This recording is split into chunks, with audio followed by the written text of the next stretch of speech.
So here we have the Fiat 500 on a 17 plate. I'm going to start off by showing you around the outside of the car, and then we'll hop in and run through some controls on the inside. From the outside you can see it's a 3-door car with alloy wheels. Let's start off inside the boot area of the car first of all. As we approach the back of the vehicle, you can see we have reversing sensors. Given the size of this particular car, plenty of boot space as well, along with that 50-50 split folding rear seat, should you wish to increase this space even further. Okay, so we're just going to work our way back around to the front of the car, and then we'll hop in and run through some controls on the inside of it from there. But now that we've done a full circle, you can see it's in lovely condition the whole way round. Just briefly before we climb in, I think it's well worth seeing the interior from this exterior point of view. There's plenty to run through on the dashboard, so let's hop in and we'll do that right now. Okay, now that we're inside the car, we're going to start with the dials. We have the speedometer on that white outer ring, the rev counter within that, and in the centre, the main trip computer section, which includes the fuel gauge, the coolant temperature gauge, and the total miles for the car. They are 49,142. If we back out to the steering wheel, we have stereo and phone controls available on here.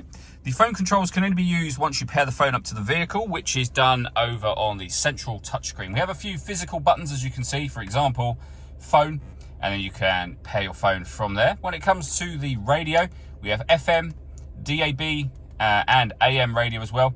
You can either push this radio button to go around the different wavebands or use the touchscreen.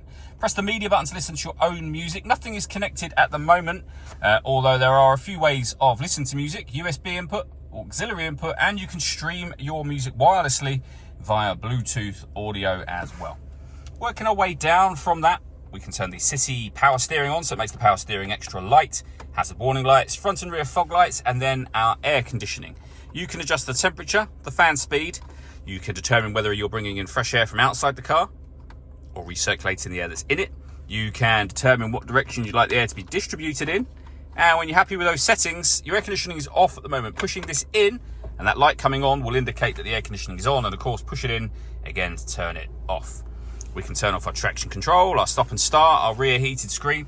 We have a passenger electric window, driver electric window, the 5-speed manual gearbox, 2 cup holders, a 12-volt charging socket, and your auxiliary and USB inputs.